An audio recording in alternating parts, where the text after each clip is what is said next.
حاضرین محترم السلام علیکم ورحمۃ اللہ وبرکاتہ۔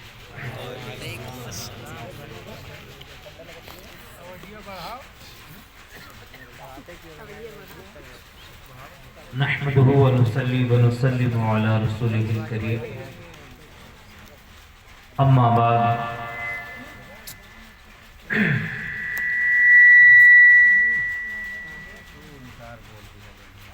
فاعوذ باللہ من الشیطان الرجیم، بسم اللہ الرحمن الرحیم۔ یا ایہا الذین آمنوا آمنوا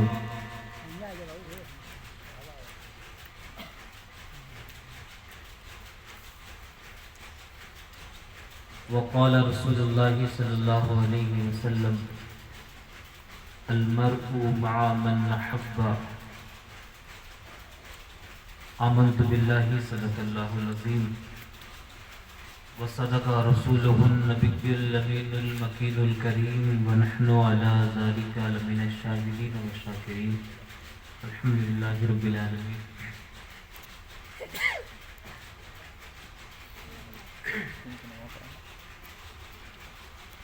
تو سننے اور سنانے سے قبل آئیے جی لگا کر کے بارگاہ نبوت احمد مجتبی محمد مصطفیٰ صلی اللہ تعالیٰ علیہ وسلم کی بارگاہ میں درود و سلام کا نذرانہ پیش کرنے پڑی۔ اللہم صلی علی سیدنا مولانا محمد مبارک وسلم علیہ السلام علیہ یا رسول اللہ صلی اللہ تعالیٰ علیہ وسلم۔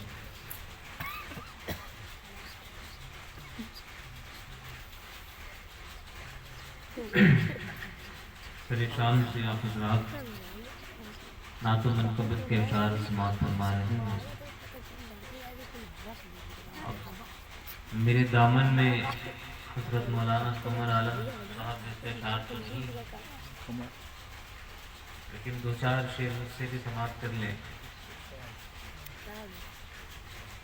ہمارے سلسلے کے ایک بہت بڑے ولی گزرے ہیں، بلکہ اپنے وقت کے مجدد، حضرت مخدوم شاہ خادم صفی قدس سرہ صفی پور شریف میں آپ کا مزار اقدس ہے۔ سلسلے نظامیہ چشتیہ کے بہت بڑے ولی گزرے ہیں اور دین کی تاسیس کا بڑا کام انہوں نے کیا ہے۔ ان کے خلیفہ ہیں منشی عزیز اللہ رحمۃ اللہ علیہ۔ انہوں نے اپنے شیخ کی شان میں منقبت کہہ لے یا غزل کہہ لے، اور وہ اس طرح ہے کہ آپ جس سے محبت کرتے ہیں، جس کو اپنا شیخ مانتے ہیں، یا سب سے بڑھ کر تمام شیخوں کے شیخ مدینے والے آقا محمد رسول اللہ صلی اللہ علیہ وسلم کی مبارک بابرکت ہستی کو اپنے ذہن و دماغ میں رکھ کر کے یہ شعر سماعت کر سکتے ہیں، اور بڑے پیارے الفاظ ہیں ان کے، سماعت کریں۔ آپ فرماتے ہیں کہ کھلی جب سے آنکھیں تو کیا کیا نہ دیکھا، کھلی جب سے آنکھیں تو کیا کیا نہ دیکھا، مگر ایک تجھ سا نہ دیکھا نہ دیکھا۔ کھلی جب سے آنکھیں تو کیا کیا نہ دیکھا، مگر ایک تجھ سا نہ دیکھا نہ دیکھا۔ بہت خوب روح ہم نے دیکھے ولیکن، بہت خوب روح ہم نے دیکھے ولیکن، یہ آنکھیں نہ دیکھی یہ غمزہ نہ دیکھا۔ بہت خوب روح ہم نے دیکھے ولیکن، یہ آنکھیں نہ دیکھی یہ غمزہ نہ دیکھا۔ اور نہ دیکھا تجھے دیکھ کر پھر کسی کو، نہ دیکھا تجھے دیکھ کر پھر کسی کو، کسی کو ان آنکھوں نے ایسا نہ دیکھا۔ نہ دیکھا تجھے دیکھ کر پھر کسی کو ان آنکھوں نے ایسا نہ دیکھا۔ کھلی جب سے آنکھیں تو کیا کیا نہ دیکھا، مگر ایک تجھ سا نہ دیکھا نہ دیکھا۔ اور آگے کہتے ہیں کہ شہادت ملی تیرے ہاتھوں سے جس کو، شہادت ملی. دیکھیے شہادت کا ایک معنی تو وہ ہے وہ آپ عام طور سے سمجھتے ہیں کہ شہید ہو جانا. وہ اقبال کا ایک شعر ہے نا کہ یہ شہادت گہے الفت میں قدم رکھنا ہے، لوگ آسان سمجھتے ہیں مسلمان ہو. اور ایک شعر ان کا اور شہادت کا ہے نا، کون سا شعر؟ شہادت ہے مطلوب مقصود مومن، نہ مال غنیمت نہ کسوت کا. تو عام طور سے لوگ سمجھتے ہیں کہ جو علامہ صاحب نے کہا کہ شہادت ہے مطلوب و مقصود مومن، نہ مال غنیمت نہ کشور کشائی، تو شہادت سے کیا مراد؟ کیا سمجھتے ہیں آپ؟ شہید ہو جانا. مومن کا مطلوب اور مقصود یہی ہے کہ اللہ کی راہ میں مر جانا، شہید ہو جانا، یہی مقصود ہے نا. عام طور سے جب یہ شعر پڑھا جاتا ہے تو لوگ یہی سمجھتے ہیں کہ شہادت کا مطلوب و مقصود ہو، اور بڑے زور سے پڑھتے بھی ہیں کہ مطلب بالکل جہاد میں کود جانا ہے. شہادت ہے مقصود و مطلوب مومن، نہیں، اس کا معنی یہ نہیں ہے. یہ چھوٹا بچہ ہی بتا دے. بیٹا دوسرا کلمہ بتاؤ. شہادت دوسرا کلمہ کیا ہے؟ شہادت. اب سمجھا؟ یہاں شہادت سے مراد یہ ہے کہ کلمہ لا الہ الا اللہ محمد رسول اللہ یہ لوگوں کے قلوب میں جا گزیر ہو جائے، یہ مومن کا مطلوب اور مقصود. ہم اس لیے مسلمان ہیں، اللہ نے زندگی اس لیے دی ہے کہ اعلائے کلمۃ الحق، جن دلوں میں توحید کا چراغ روشن نہیں ہے وہاں یہ چراغ روشن کر دیا جائے. یہ زندگی ہے، یہ شہادت ہے، یہ ہمارا مقصود ہے، یہ مطلوب ہے. شہادت ہے مقصود و مطلوب مومن، نہ مال غنیمت نہ کشور، یہ ہمارا مقصود ہونا چاہیے. ایک روشنی ہمارے پاس ہے، اسلام اور ایمان کا دیا ہمارے سینے میں جل رہا ہے. تو جو روشنی آپ کے پاس ہے اسے آگے بھی تو بڑھائیے. پہلے آپ کو یہ لائٹ لگی ہوئی ہے، جب جس کے گھر میں چراغ نہیں ہوتا تھا تو پڑوس کا چراغ باندھ کے اپنا روشن کر لیتا تھا. ہوتا تھا کہ نہیں ہوتا تھا؟ ہمارے استاد ایک شعر پڑھا کرتے تھے کہ دیے سے دیے کو جلاتے چلیں گے، جو سیکھا ہے سب کو سکھاتے چلیں گے.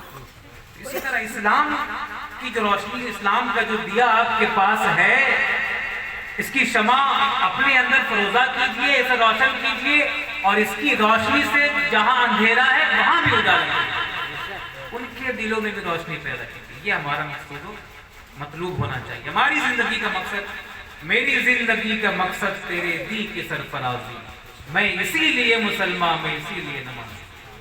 لیکن بڑے افسوس کی بات ہے کہ آج یہ تصور جو ہے وہ جاتا رہا. آج میری زندگی کا مقصد محلات بنانا، بلڈنگیں بنانا، اپنی خواہشات پوری کرنا، اپنی ضروریات پوری کرنا، ہماری زندگیوں کا مقصد صرف یہی بن کر کے رہتے ہیں. اور بڑے افسوس کے ساتھ مولانا قمر صاحب یہ بھی کہنا پڑتا ہے کہ جو لوگ بظاہر دین کے رہنما ہیں اور دین کی تبلیغ کرنے والے ہیں، وہ بھی دین کے لیے نہیں کر رہے ہیں. الا ماشاء اللہ، جو کر رہے ہیں وہ دین کے لیے نہیں کر رہے. یہ ہو رہا ہے، آپ سب اس سے باخبر ہیں اور بڑے ہوشیار اور عقل مند لوگ ہیں. اللہ ہم سب کو توفیق دے کہ ہم سب خلوص کے ساتھ اللہ کے دین کا کام کریں، خلوص کے ساتھ دین پہنچائیں. صرف نوٹوں کے لیے نہیں، پیسے کے لیے نہیں، جاہ و حشمت کے لیے نہیں، عزت کے لیے نہیں، اس لیے نہیں. ورنہ تو اللہ تو آپ کے دلوں کے حال جان رہا ہے نا. آپ کیوں تقریر کر رہے ہیں؟ میرا رب بہتر جانتا ہے. آپ نعت کیوں پڑھ رہے ہیں؟ یہ اللہ بہتر جانتا ہے. آپ نے تلاوت قرآن کس لیے کی؟ یہ بھی اللہ جانتا ہے. اس کے پیچھے کیا مقصد ہے وہ سب اللہ جانتا ہے. بارہا آپ نے اپنے علماء سے حدیث سنی ہوگی، میں اس کی طرف نہیں جاؤں گا.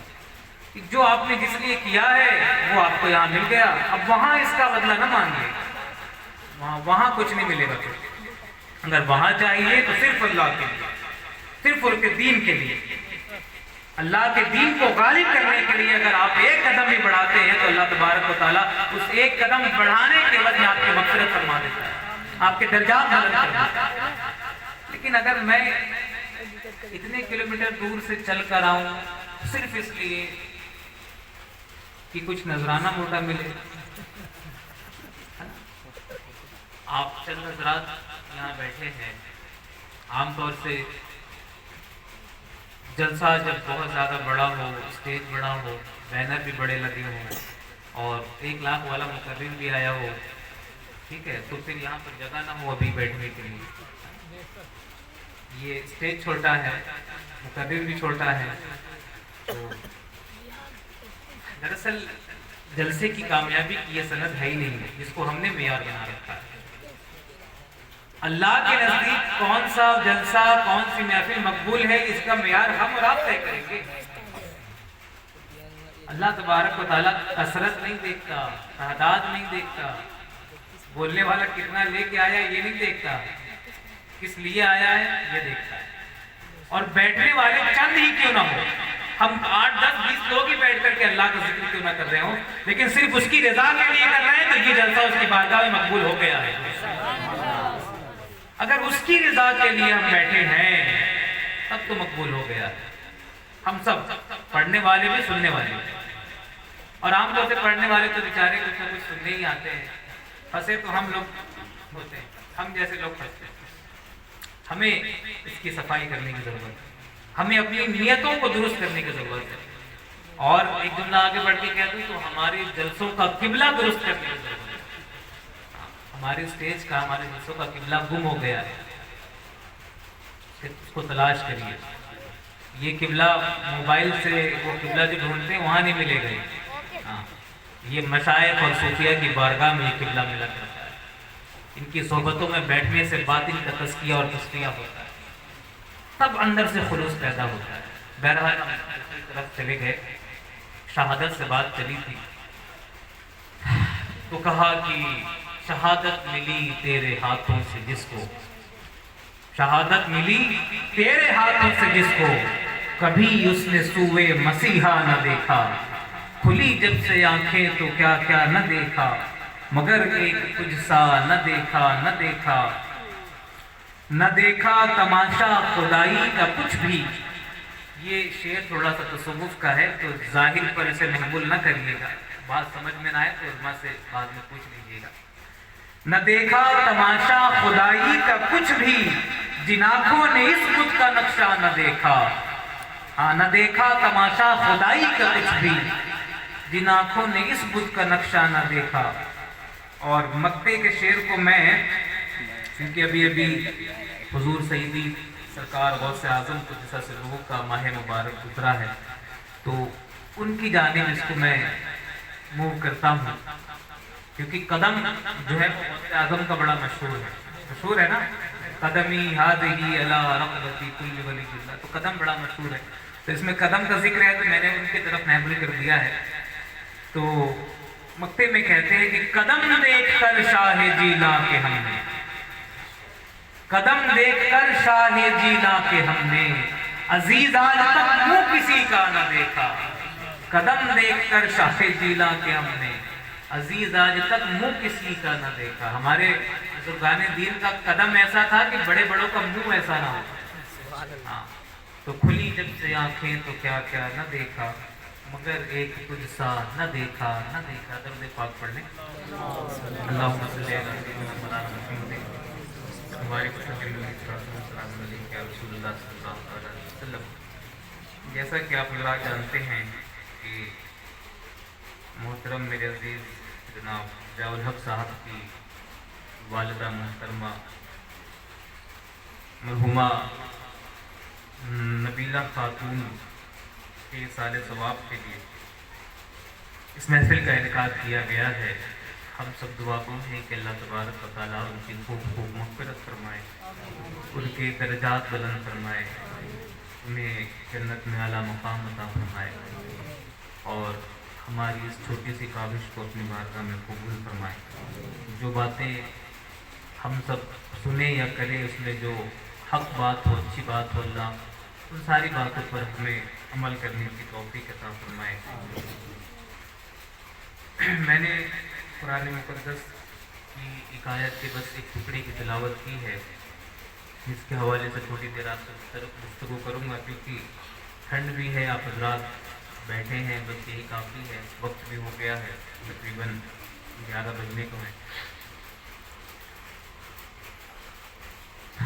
میں جب سے آیا ہوں یہاں پر تو جتنے بھی لوگوں سے ملاقات ہوئی،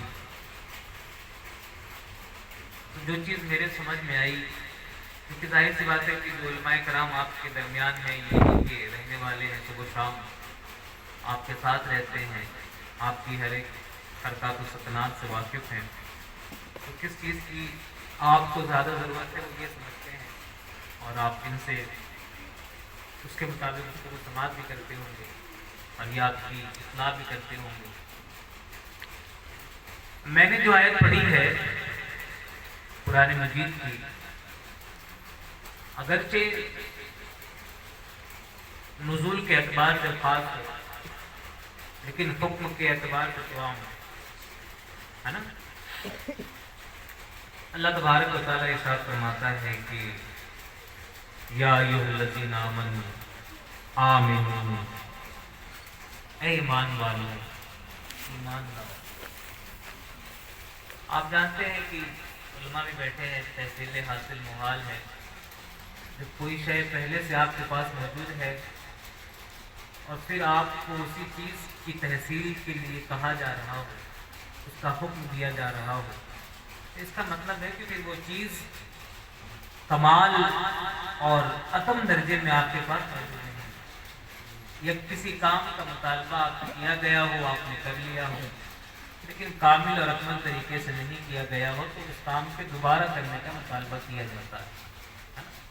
تو بظاہر تحصیل حاصل محال ہے، مگر جب یہ کلام دوبارہ لایا گیا، جب آپ سے کہا جا رہا ہے ایمان والوں، اور پھر کہا جا رہا ہے کہ ایمان لے آؤ، یہ کون سی بات ہے؟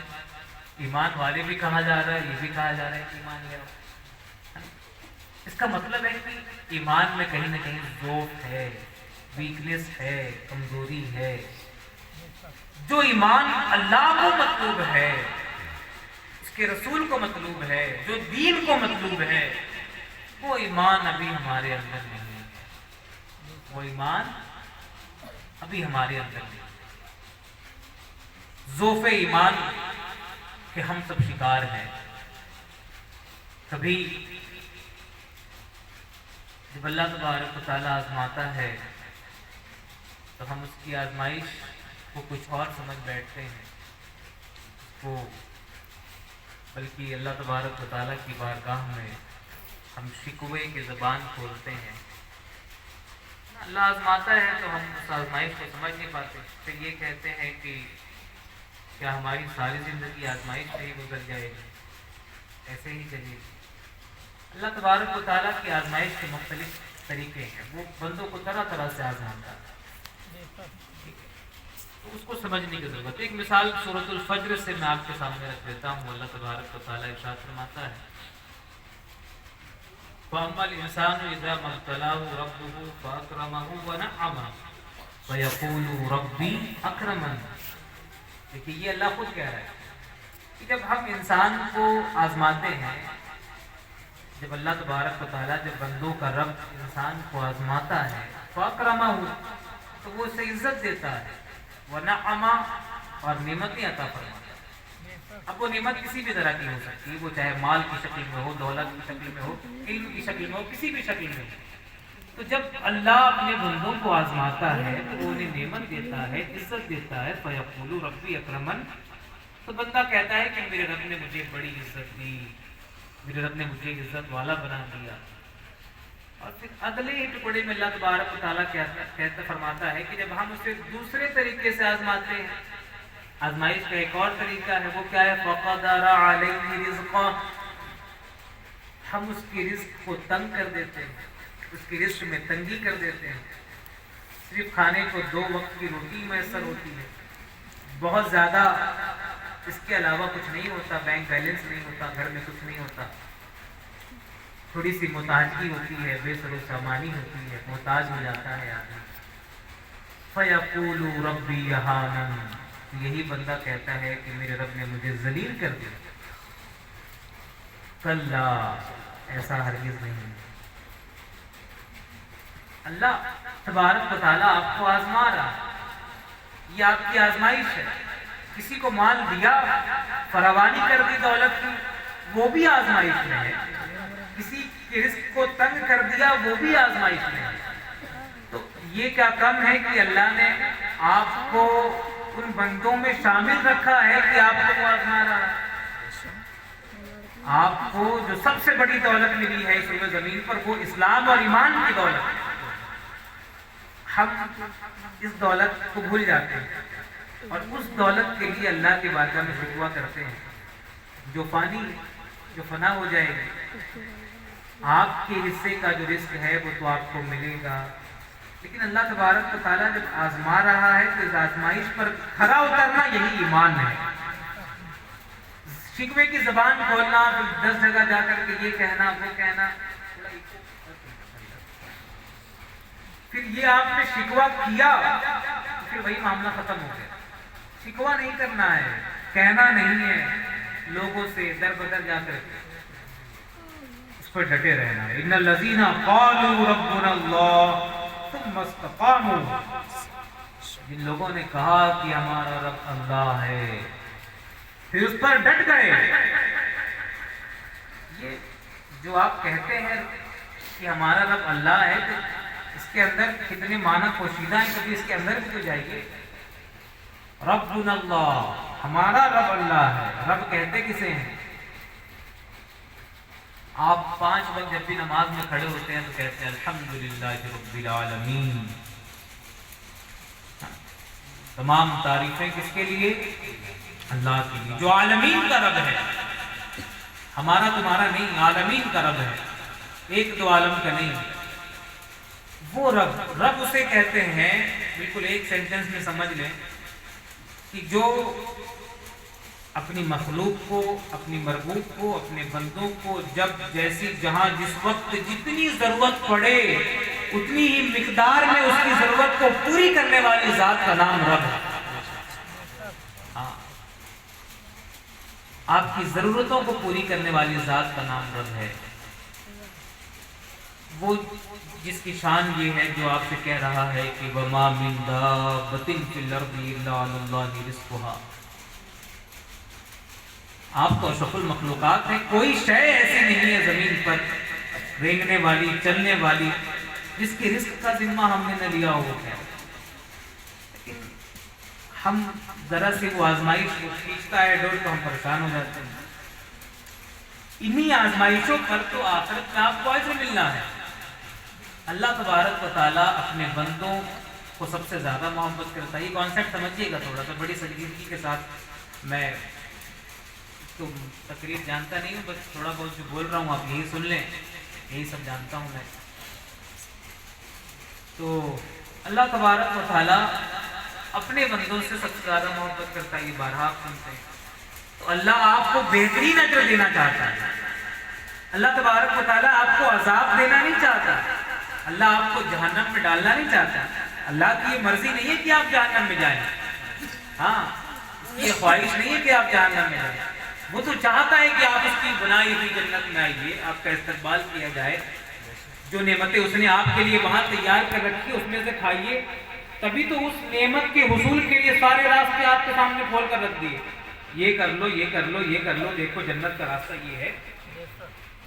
سارے راستے آپ کے سامنے کھول کر رکھ دیے کہ تم ایسے میری جنت کو حاصل کر سکتے ہو، میری نعمتوں کو ایسے پا سکتے ہو۔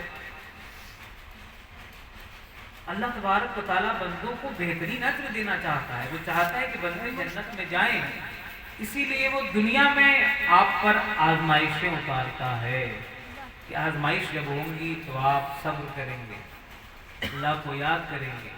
ورنہ نعمت میں کتنا لوگ اللہ کو یاد کرتے ہیں؟ شادی کے دن اچھا بتائیے اللہ تعالیٰ کتنا یاد رہتے ہیں۔ جو آدمی 2-4 وقت کی نماز پڑھتا بھی ہے شادی بیاہ کے، بلکہ پورا وہ جو ایک ویک ہوتا ہے، ایک مہینہ جو ہفتہ جو ہوتا ہے، اس میں اللہ تعالیٰ سے سلام علیکم، مطلب مسجد کا دروازہ بند۔ آپ بتائیے خوشی کا موقع تھا آپ کے گھر نا، وہ رب جس کے صدقے میں آپ کو یہ خوشی ملی تھی، جس نے آپ کے گھر میں یہ شادی کی دھوم مچانے کی خوشی جس رب نے دی تھی، خوشی کے موقع سے آپ نے بھلا دیا کہ نہیں اس رب کو؟ اب بتائیے کہ آزمائش کی مصیبتیں ہم پر اور آپ پر نہیں آنی چاہیے تو کس پر آنی چاہیے؟ جب خوش ہوتے ہیں، جب اللہ کی طرف سے نعمت ملتی ہے تو اس کو بھول جاتے ہیں. تو جب اللہ تبارک و تعالیٰ دیکھ رہا ہے کہ غم ہی میں یاد کرتے ہیں تو پڑے رہو غم میں پھر، کیونکہ اس کو تو اس سے زیادہ اور کوئی چیز محبوب نہیں ہے نا کہ میرا بندہ مجھے یاد کرے. وہ آپ ہی کے لیے محبوب ہے، اس لیے بھی اس کا کوئی اپنا غرض نہیں ہے. وہ اس بات کا محتاج نہیں کہ آپ اس کے نام کی مالا جپیں اور تسبیح کریں اور سجدے میں پڑے رہیں. نہیں، ہمارے سبحان اللہ بولنے سے اللہ پاک نہیں ہوتا. جب ہمارا آپ کا پوری کائنات کا وجود بھی نہیں تھا اس وقت بھی وہ سبحان تھا. ہاں، اس وقت بھی وہ سبحان تھا. ہمارے اللہ اکبر کہنے سے کہ اللہ سب سے بلند ہے، وہ اس سے بلند نہیں ہوتا. جب کچھ نہیں تھا وہ اس وقت بھی اکبر تھا، سب سے بلند تھا. ہاں، یہ ضرور فضل ہے کہ ہماری زبان تسبیح اس کی کرتی ہے، پاکی اس کی بیان کرتی ہے. اللہ وجود کو ہمارے پاک کر دیتا ہے، یہ اس کے نام کی برکت ہے. ہم بڑائی اس کی بیان کرتے ہیں، اللہ اس کائنات میں درجات ہمارے بلند کر دیتا ہے، اسٹیٹس ہمارا بلند کر دیتا ہے. اس کو کسی چیز کی غرض نہیں ہے، وہ ہمارے ہی لیے کہ میرے بندے مجھے یاد کریں، میرے ہو جائیں، میں انہیں نعمتیں دوں، انہیں بہترین اجر دوں، جنت میں میری عیش کریں. یہ چاہتا ہے اللہ. تو اس لیے آپ کو آزمائش میں مبتلا کرتا ہے اور آپ گھبرا جاتے ہیں. پھر کہتے ہیں یہ زندگی کا نام ہی آزمائش. ایک صاحب کہنے لگے کہ پھر یہ آزمائش ختم کب ہوگی؟ کب ختم ہوگی؟ جب 4 کاندھوں پہ لوگ اٹھا کر لے جائیں گے. میں نے کہا ہاں صحیح پکڑا آپ نے، تبھی ختم ہوگی. جب سانسوں کی مالا ٹوٹ جائے گی آزمائش تبھی ختم ہوگی. اور اگر اس زندگی میں ان آزمائشوں پر صبر نہیں کیا اور اس پر ڈٹے نہیں رہے تو وہاں جانے کے بعد آزمائش ڈبل ہو جائے گی. یہ آزمائش کا تو ایک وقت متعین ہے نا، لیکن اس آزمائش کا وقت جو قبر میں ہوگی، جو آخرت میں ہوگی، ذرا اس کے بارے میں بھی سوچئے کہ وہ آزمائش کیسی ہوگی. یہاں کی آزمائش بہت خطرناک لگ رہی ہے، بہت تکلیف دے رہی ہے. جبکہ یہاں پر مولانا صاحب بھی ہیں، امام صاحب بھی ہیں، دوست احباب بھی ہیں، بیوی بچے بھی ہیں جو اپنی باتوں سے آپ کا دل بہلا سکتے ہیں، آپ کی پیٹھ پر ہاتھ رکھ سکتے ہیں. لیکن قبر کی آزمائش میں کون آپ کا ساتھ دینے آئے گا؟ آخرت کی آزمائش میں کون آپ کا ساتھ دے گا؟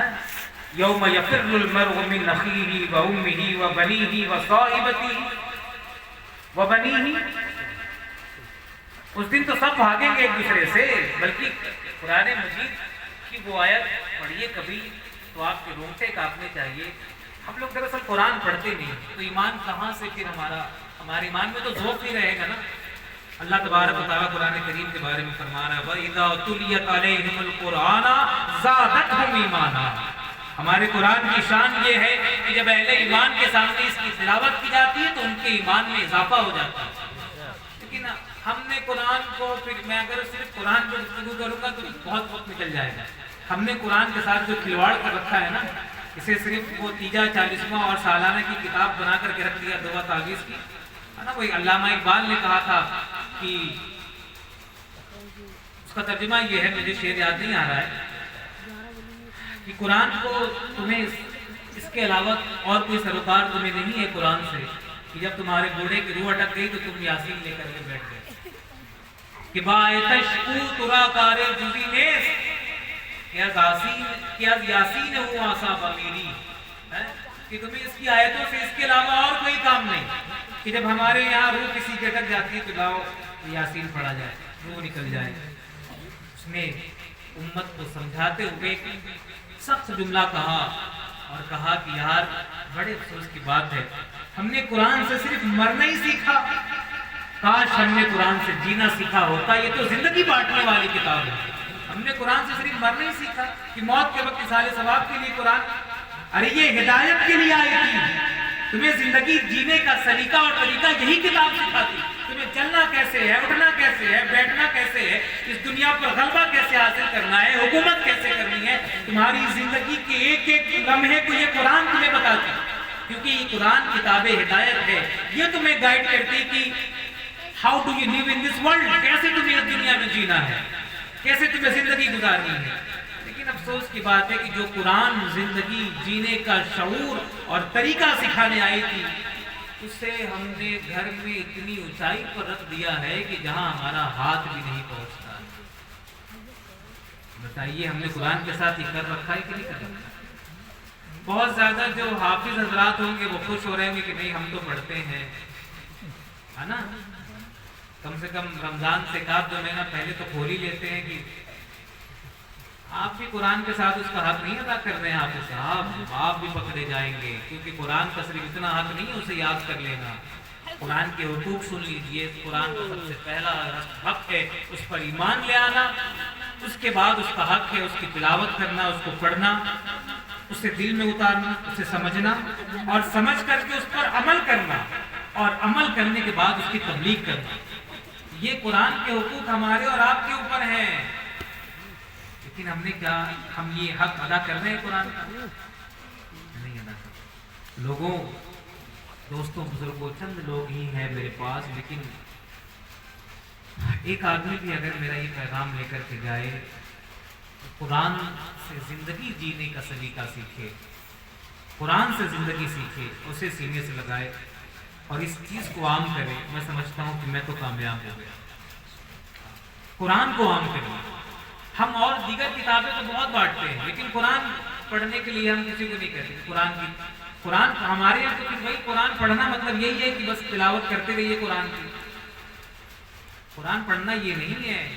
بتائیے وہ ہم لوگ کا حال وہی ہے، یار من ترکی و من ترکی نمی دانم، میرا یار ترکی ہے، میں ترکی جانتا نہیں۔ یہ آپ کے رب کا کلام ہے، وہ رب جو آپ سے سب سے زیادہ محبت کرتا ہے، اور آپ اس کی محبت کا دعویٰ کرتے ہیں، اور آپ کہتے ہیں کہ ہم قرآن پر ایمان رکھتے ہیں، اللہ پر ایمان رکھتے ہیں، اللہ سے بڑی محبت کرتے ہیں، لیکن اس کی بات نہیں سمجھتے۔ ایسے محب ہیں کہ محبوب کی بات ہی نہیں سمجھتے۔ دنیا کی کسی یار کا میسج آ جائے تو دوڑ کے رات کو جائیں گے کہ بھائی دکھاؤ، کسی کوئی انگریزی پڑھنا جانتا ہے کوئی بتائے تو صحیح لکھا کیا ہے۔ کتنی تیز نوٹیفیکیشن بیل بجنے کے بعد میسج کھول کر کے دیکھتے ہیں کہ یار کا میسج آیا، محبوب کا میسج آیا، چاہنے والے کا میسج آیا ہے، یار وہ رب جو تم سے سب سے زیادہ محبت کرتا ہے اس کا میسج تمہارے پاس پڑا ہے، جو 23 سال میں نازل ہوا ہے، رسول اللہ کی زبان سے گزر کر امت کو ملا ہے، وہ میسج تمہارے رب کا پڑھا ہے۔ کبھی اسے بھی تو کھول کر پڑھو کہ میرے رب نے آخر دیکھو تو صحیح، میرا رب مجھ سے کیا کہہ رہا ہے، میرا رب مجھ سے کہہ کیا رہا ہے، کبھی کھولیے تو صحیح۔ آقا علیہ السلام فرماتے ہیں کہ قرآن یہ وہ ایک رسی ہے جس کا ایک سرا اللہ کے ہاتھ میں ہے، دوسرا تمہارے ہاتھ میں ہے۔ اپنا رشتہ، اپنا تعلق رب سے مضبوط کرنا چاہتے ہو، قرآن پکڑ لو، تمہارا تعلق رب سے مضبوط ہو جائے گا۔ لیکن افسوس کی بات ہے کہ ہم ہر جگہ سے چیزیں لینا چاہتے ہیں، لیکن قرآن سے زندگی گزارنا نہیں چاہتے۔ اسے پڑھیے، اسے سمجھیے، اسے دلوں میں بسائیے، اس سے ہدایت حاصل کیجیے۔ یہ ہدایت کی کتاب ہے، صرف دعا تعویذ کی کتاب نہیں ہے، اور اسے عام کریے، قرآن کو عام کریے۔ دیکھ لیجیے، میں بالکل آپ لوگ جانتے ہیں، ایسا نہیں کہ میں کوئی انوکھی بات کرنے لگا ہوں، سب جانتے ہیں۔ آپ سب کو پتہ ہے کہ رسول اللہ نے فرمایا تھا کہ ان دو چیزوں کو چھوڑے جا رہا ہوں، مضبوطی سے پکڑے رہنا، گراں قدر چیزیں چھوڑے جا رہا ہوں، مضبوطی سے پکڑے رہنا، لن تضلوا بعدی، میرے بعد کبھی گمراہ نہیں ہو۔ اب بتائیے ہم نے کتنی مضبوطی سے پکڑا ہے؟ تو ہم نہیں گمراہ ہوں گے تو کون گمراہ ہوگا؟ ہم نے رسول اللہ کے فرمان کی قدر نہیں کی، چھوڑ دیا، کہا ہے وہ خالی بیان کرنے کے لیے اسٹیج پہ مقرر صاحب کے کہ ہاں قرآن کو مضبوطی سے پکڑے رہیے، آپ لوگ بھی سن لیں، ہاں پکڑے رہیں گے، لیکن اس کے بعد پکڑنے سے مراد یہ نہیں کہ قرآن کو گھر میں جائیے ایسے سینے سے چمٹا لیجیے، پکڑے تو ہیں قرآن سے، دیکھیے حافظ صاحب، نہیں، اس کے احکام کو پکڑنا ہے، اس کے فرامین کو پکڑنا ہے، اللہ کی قائم کردہ حدود کو پار نہیں کرنا ہے۔ قرآن کو پکڑنے سے مراد یہ ہے، اس سے ہدایت حاصل کرنی ہے۔ اس طرح قرآن کو پکڑیں گے، جب آپ قرآن کو مضبوطی سے تھامیں گے، اس سے لو لگائیں گے، اسے پڑھیں گے، سمجھیں گے، سیکھیں گے، پھر آپ دیکھیے کامیابیاں آپ کے قدم چومیں گی۔ ایسے ہی نہیں کہا تھا اقبال نے کہ وہ زمانے میں معزز تھے مسلمان ہو کر، تم خار ہوئے تاریخ قرآن ہو کر۔ ہم اسی لیے خار ہوئے، ہم نے قرآن چھوڑ دیا، اس لیے قرآن پکڑی۔ خود میں کہیں بھی جاتا ہوں آج، بلکہ خود میرا اپنا معاملہ ہے کہ میں ہر سنڈے کو بعد نماز عشاء 45 منٹ کا درس قرآن کرتا ہوں. ہر سنڈے کو میرا یہ نہیں چھوٹتا ہے، میں کہیں بھی رہوں. اور اس سے میں خود اپنی بھی اصلاح کرتا ہوں اور جو چند لوگ میرے پاس آتے ہیں. تو ایک مشن اس طرح کا چلائیے کہ قرآن عام ہو. لوگ قرآن کو بھول گئے ہیں، چھوڑ دیا لوگوں نے قرآن کو. بس وہی ایک رسم جیسا چلنا چاہیے وہ رسم چلی آ رہی ہے. بچوں کو بھی آپ قرآن ایسے ہی پڑھاتے ہیں کہ 7 سال میں جلدی سے قرآن ختم ہو جائے، اس کے بعد پھر پورے معاشرے میں پھر سنی بانٹ دیجیے کہ ہاں چلو قرآن ختم ہو گئی، بس وہی چلا رہا. ارے بچوں کو بھی قرآن سمجھ کر پڑھنا سکھائیے. ایک پوری دنیا میں ایک واحد مسلم کمیونٹی ایسی ہے جو اپنی مذہبی کتاب کو نہیں سمجھتی. بتائیے، باقی سب لوگ سمجھتے ہیں، ایک ہم ہی لوگ ہیں جو نہیں سمجھتے. پڑھتے تو خوب ہے لیکن سمجھتے نہیں ہیں. جی سمجھیے، وہ سمجھنے کے لیے آئی ہے، اس لیے نہیں ہے کہ خالی اس کی تلاوت کی جائے. بہرحال یہ بات قرآن کے حوالے سے ہو گئی. بات چل رہی تھی ایمان کے حوالے سے، ٹھیک ہے. تو ضعف ایمان جو ہے وہ پایا جا رہا ہے. آزمائش کی بات چل رہی ہے کہ اللہ آزماتا ہے اپنے بندے کو، تو اس آزمانے پر اللہ تبارک و تعالیٰ آخرت میں اجر عطا فرماتا ہے. تو ان آزمائشوں سے گھبرائیں نہ. کربلا والوں کو یاد کریں، صحابہ کی زندگی کو یاد کریں.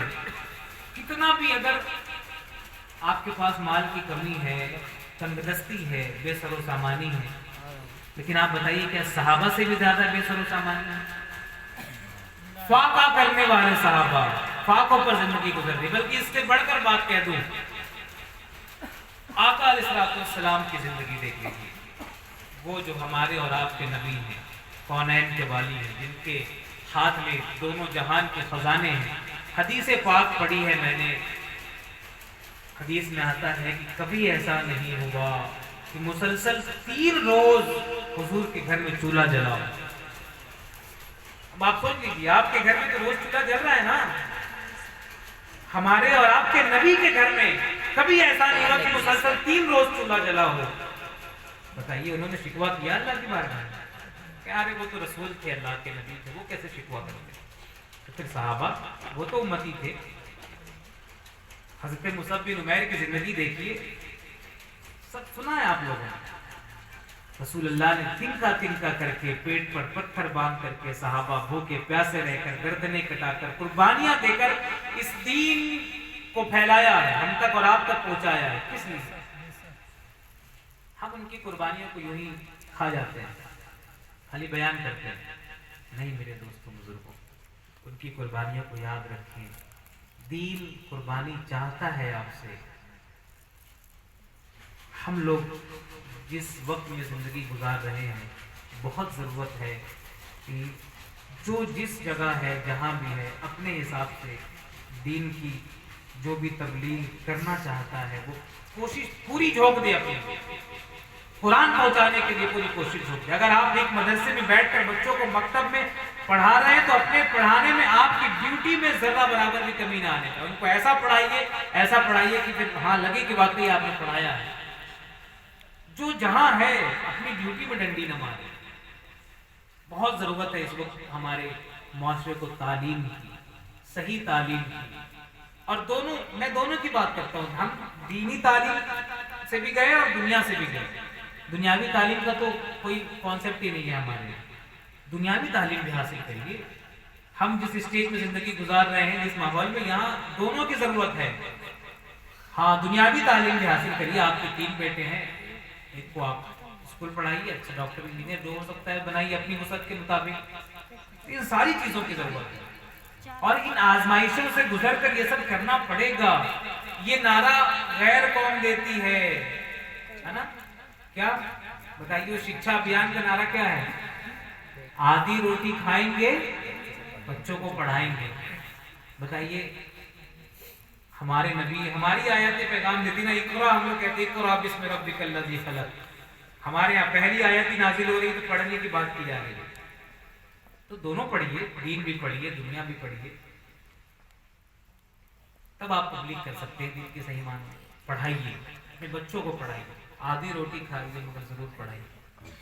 لیکن پڑھائی کے معاملے میں پھر ہم محتاجگی کے شکار ہو جاتے ہیں. ہو سکے جہاں تک، بلکہ یہاں پر یہ بات اور کہوں گا کہ اللہ نے جن کو نوازا ہے معاشرے میں، تو تعاونوا علی البر والتقوی، ایک دوسرے کی مدد کر لیں نیکیوں میں.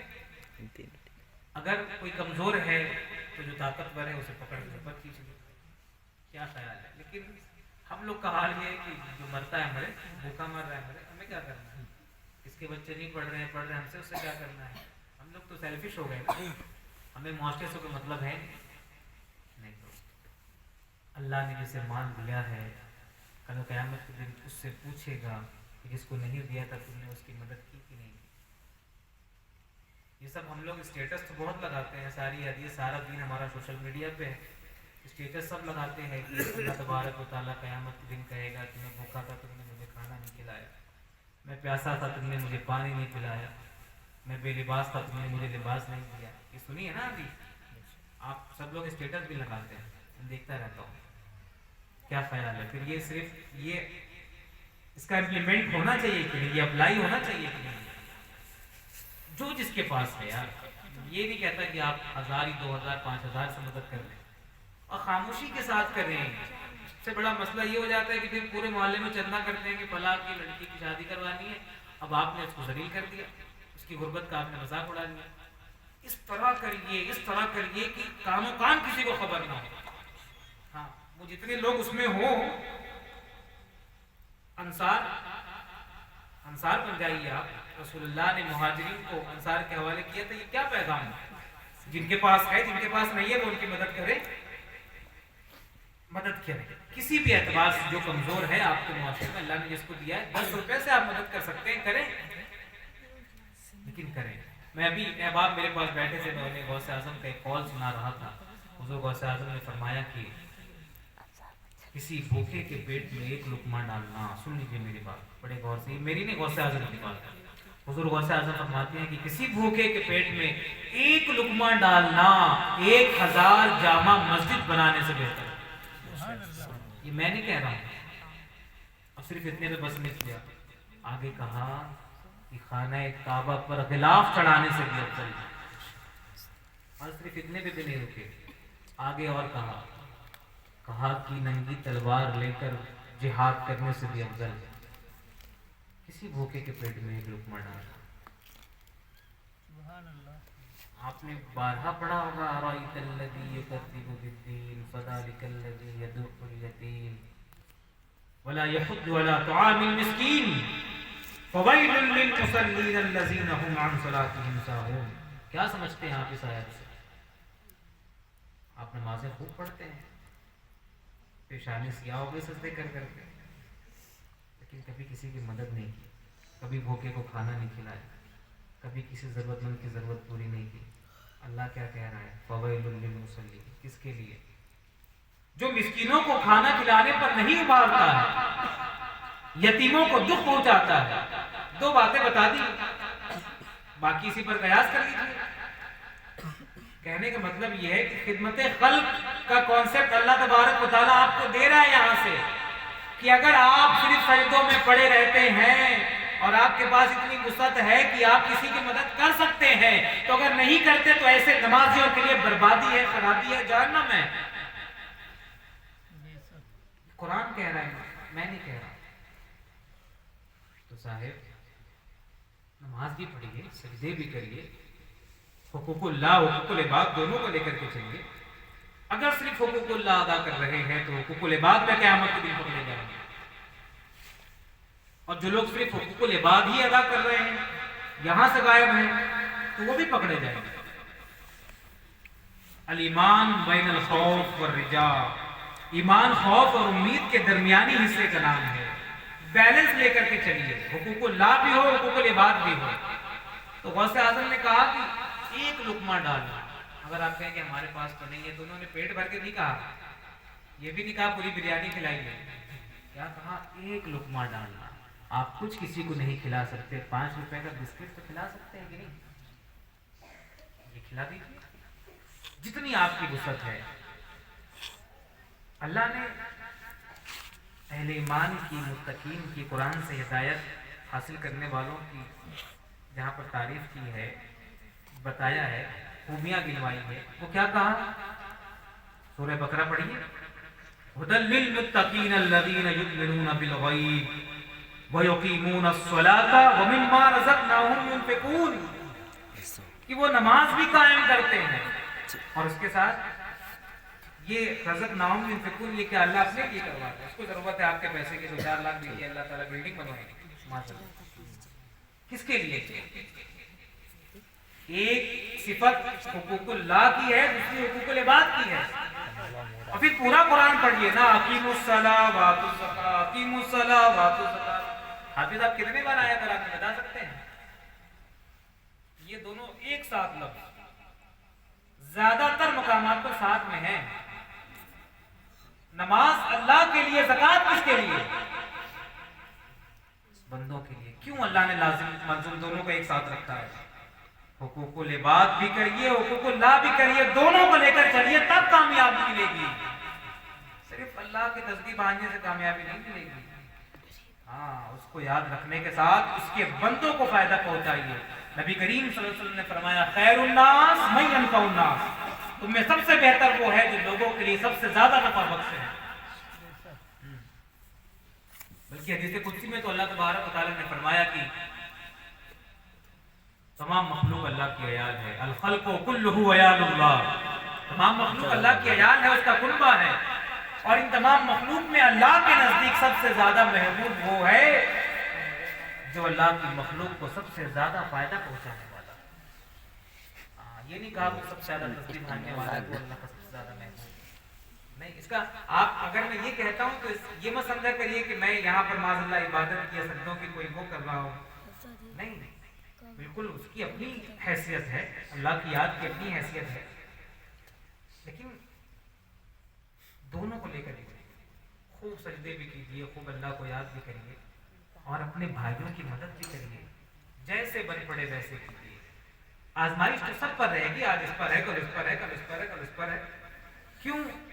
کتنے بار آپ نے سنا ہے، بار بار وَلَنَبْلُوَنَّكُمْ بِشَيْءٍ مِّنَ الْخَوْفِ وَالْجُوعِ وَنَقْصٍ مِّنَ الْأَمْوَالِ وَالْأَنفُسِ وَالثَّمَرَاتِ وَبَشِّرِ الصَّابِرِينَ.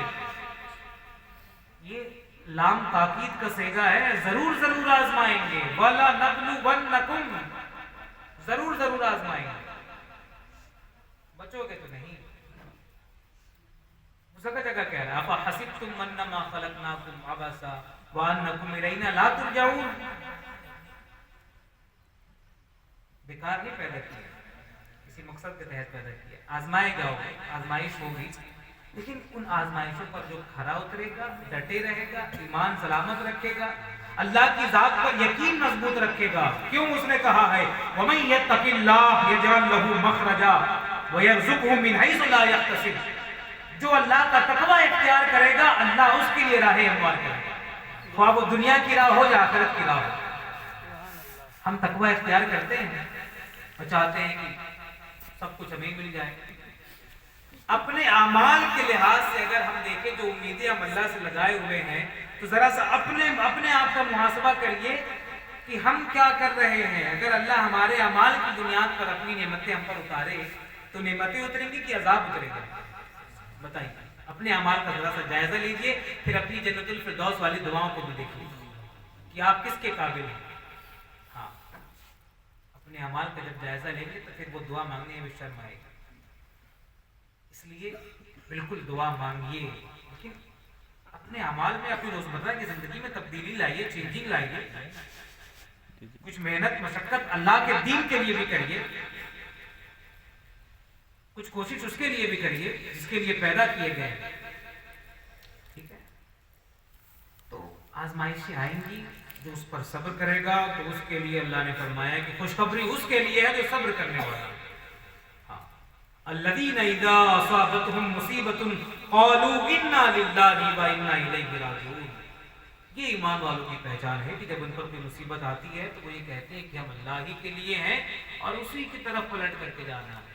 ہم یہ سمجھتے ہیں کہ یہ آیت صرف اسی وقت کے لیے ہے جب کوئی حضرت چل دے، انتقال فرما جائے تبھی پڑھنا ہے انا للہ وانا الیہ راجعون. زندگی میں کبھی بھی مصیبت آئے تو یہ خیال کریں ہمارا ہے کیا، ہم سب اسی کے لیے ہے اور ہمیں پلٹ کے اسی کے پاس جانا ہے. تو جب یہ صورت حال ہو جائے گی تو کیا ہوگا؟ اولئک علیہم صلوات من ربہم ورحمہ واولئک هم المفلحون، یہ لوگ ہدایت یافتہ ہوں گے، ان پر اللہ کی جانب سے رحمت اور برکتیں اتریں گی، جن کے اندر یہ صفت پائی جائے گی۔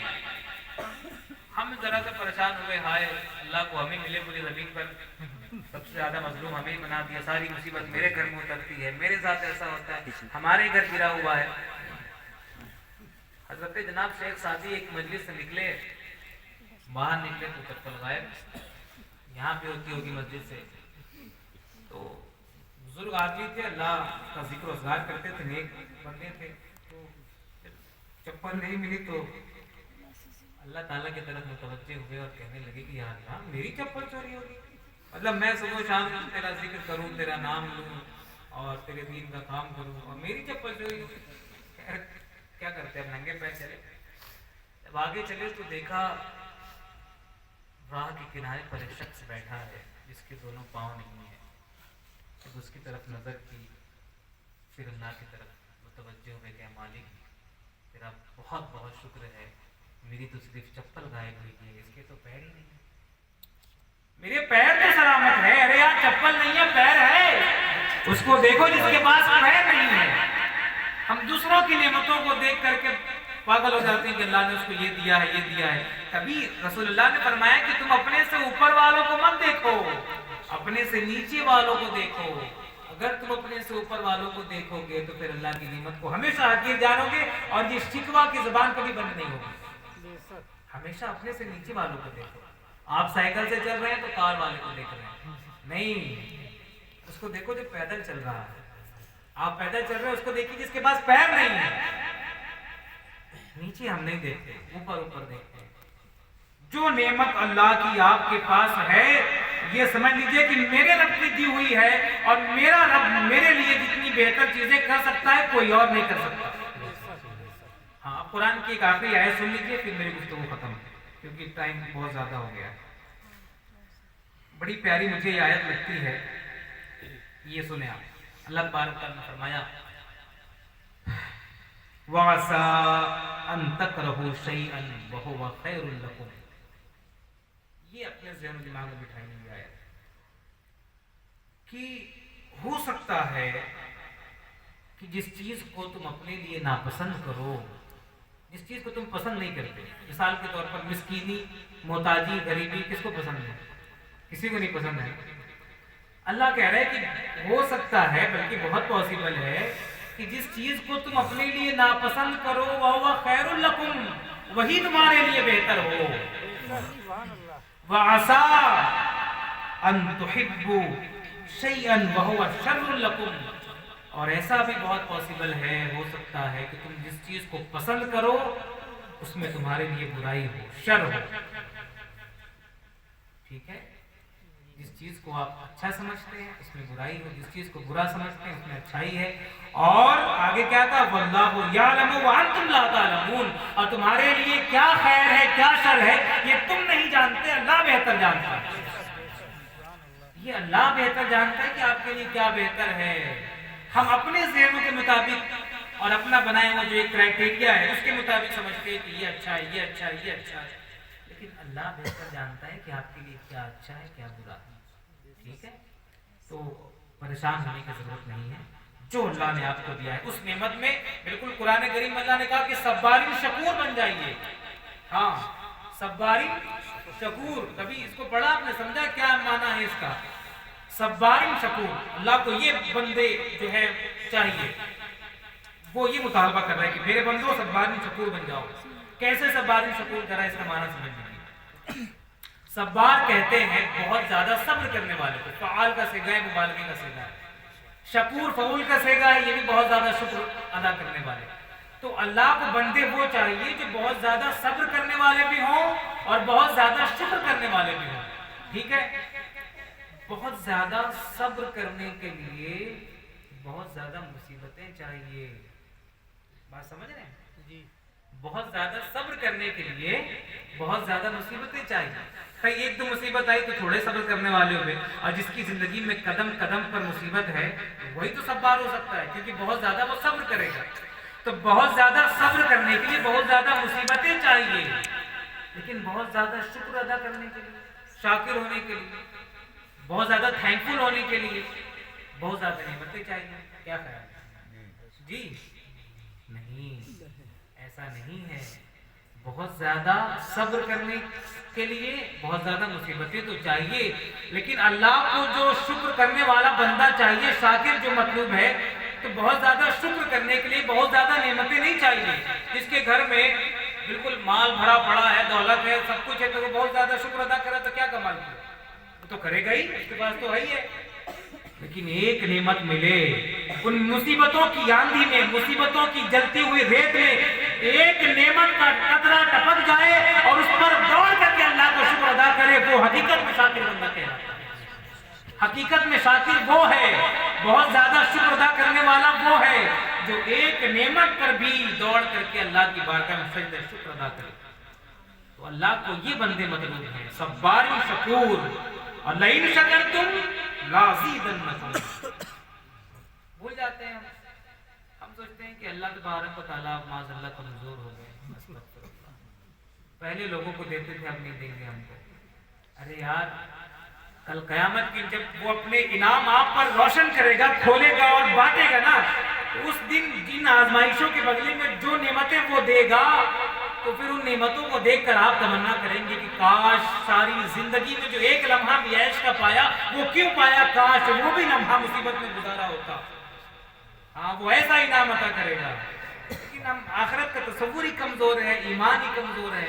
ایمان مضبوط کریے، یا ایھا الذین آمنوا آمنوا، پھر سے ایمان لائیے اور ایمان کو کامل اور مکمل کریے، اللہ کی ذات پر مکمل طور سے یقین رکھیے، اور اس کا وعدہ ہے وَمَن يَتَوَکَّلْ عَلَى اللَّهِ فَهُوَ حَسْبُهُ، جو اپنے رب کی ذات پر مکمل طور سے بھروسہ رکھتا ہے، اس کا رب اس کے لیے کافی ہے، اس کا رب اس کے لیے کافی ہے۔ لیکن یقین ہی یہاں کمزور ہو جاتا ہے، یقین مضبوط رکھیے۔ رزق کے چکر میں رازق کو مت بھول جائیے، رزاق وہ ہے، آپ کی دکان، آپ کا بزنس، آپ کا کھیت، یہ رزاق نہیں ہے۔ ہاں، آپ کی فیکٹری کا مالک آپ کا رزاق نہیں ہے۔ اذان ہوتی ہے، ہم دکان بند کر کے اس لیے نہیں جاتے نا کہ گراہک لوٹ جائے گا، کسٹمر چلا جائے گا، نقصان ہو جائے گا۔ کیوں؟ آپ نے اس کسٹمر کو رزاق سمجھ رکھا ہے، آپ نے دکان کو رزاق سمجھ رکھا ہے۔ اگر آپ کا یقین رب کی ذات پر پختہ ہوتا تو آپ دکان بند کر کے مسجد جاتے اور عبادت کر کے واپس آتے، اللہ تبارک و تعالیٰ آپ کو اس سے زیادہ کسٹمر عطا فرما دے۔ لیکن یقین ہی نہیں ہے نا، تو پھر وہ کہہ رہا ہے کہ تم مجھ سے جیسا گمان رکھو گے ویسا ہی پاؤ گے۔ اللہ سے اچھا گمان رکھو، اور سارا اچھا گمان آخرت کے لیے رکھو۔ اگر بہترین اجر وہاں چاہتے ہو، اللہ یہاں اگر مصائب و آلام میں زندگی گزر رہی ہے اور صبر کرو، ان الذین قالوا ربنا اللہ، میں نے پہلے پڑھ دیا، ثم استقاموا، تو اس پر ڈٹ جائیے۔ جب ڈٹ جائیں گے تو وہی جو پہلے والی بشارتیں تھی وہی آپ کے لیے پھر۔ لیکن ڈٹنے کی ضرورت ہے۔ بس میرا اتنا سا پیغام ہے، قرآن کو مضبوطی سے تھام لیجیے، قرآن کو عام کریے، پڑھیے، سمجھیے، اس پر عمل کریے، اور تعلیم پر زور دیجیے، دنیاوی تعلیم ہو یا دینی تعلیم ہو، خوب پڑھیے، پڑھائیے، اور دین کا کام کریے، خالص اللہ تبارک و تعالیٰ کی رضا کے لیے کام کریے، اللہ کے دین کے لیے کام کریے۔ ایک دو جنریشن کو اس وقت قربانی دینے کی ضرورت ہے، جو لوگ مدارس میں ہیں، مسجد میں ہیں، ان کی تنخواہیں کم ہوتی ہیں، پھر وہ شادی بیاہ کے بعد مسائل کھڑے ہوتے ہیں، پھر وہ بیچارے مسجد چھوڑ کر کے دوسرا کام تلاش کرتے ہیں۔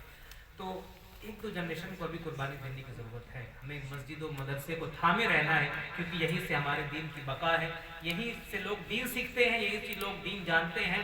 تو کچھ کم ہی صحیح، لیکن اللہ تبارک و تعالیٰ رزاق ہے، یہی سے خالص اللہ کے لیے دین کا کام کرے، اللہ تبارک و تعالیٰ آپ کی تمام ضرورتوں کو پورا کرنے والا ہے، وہ پورا کرے گا۔ اس لیے جہاں کہیں بھی ہے وہاں سے دین کا کام کریں اللہ کی رضا کے لیے، اللہ تبارک و تعالیٰ آپ کو یہاں بھی کامیاب کرے گا، وہاں بھی کامیاب کرے گا۔ وہ ایک سجدہ جسے تو گرا سمجھتا ہے، اقبال 1000 سجدوں سے دیتا ہے آدمی کو نجات۔ وہ سجدہ اپنے رب کے حضور کریے، وہ ذوق اور وہ شوق پیدا کریے۔ مولا کریم کی بارگاہ میں دعا ہے کہ اللہ تبارک و تعالیٰ کہنے سننے سے زیادہ عمل کی توفیق عطا فرمائے، ہم سب کو نیک بنائے، شریعت مطہرہ کا پابند بنائے۔ وما علینا الا البلاغ المبین۔ السلام علیکم ورحمۃ اللہ۔